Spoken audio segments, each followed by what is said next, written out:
जब से भइल बाटे शादी उ बुझेला पर शादी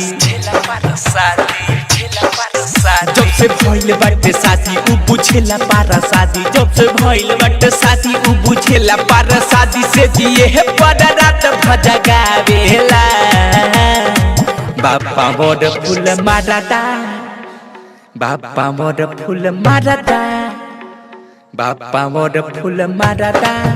इस टूप में पीनी घुसावेला बापा मोर फूल मारदा इस टूप में पीनी घुसावेला बापा मोर फूल मारदा इस टूप में पीनी घुसावेला डीजे ब्रजेश चकिया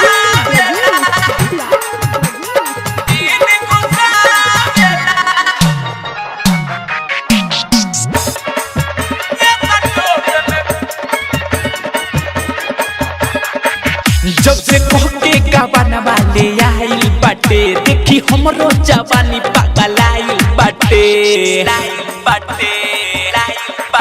जब से कह के गावाना वाले आइल बाटे देखी हमरो जवानी पागल आइल बाटे जब हाथावा लगावे सखी माजा बड़ी आवे रोज टहकी में तेल छलकावेला बापा मोर फूल मारदा बापा मोर फूल मारदा बापा मोर फूल मारदा इस टूप में पीनी घुसावेला बापा मोर फूल मारदा इस टूप में पीनी घुसावेला डीजे ब्रजेश टूप में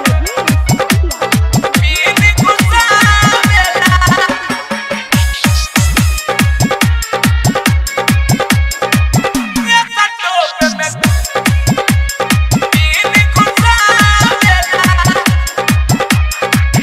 जैसे दही के देखी तड़पेला पिलार हमर देखते सामान टपकावेला जैसे दही के देखी तड़पेला पिलार हमर देखते सामान टपकावेला जब दिया बाबू तबे सखी पल महिला रतिए में पानी पिया देला बापा मोर फूल मारदा बापा मोर फूल मारदा बापा मोर फूल मारदा इस टूप में पीनी घुसावेला बापा मोर फूल मारदा इस टूप में पीनी घुसावेला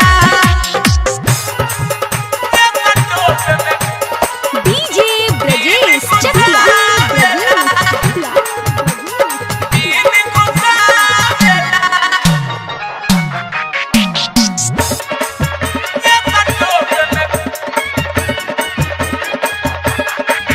राइटर सूजी तई को न लागे लाज धीरज आबाद खिड़की से देवेला आवाज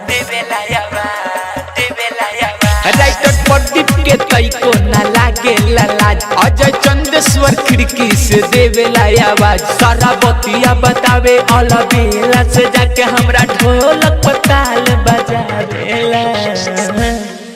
बापा मोर फूल मारदा बापा मोर फूल मारदा बापा मोर फूल मारदा इस टूप में पीनी घुसावेला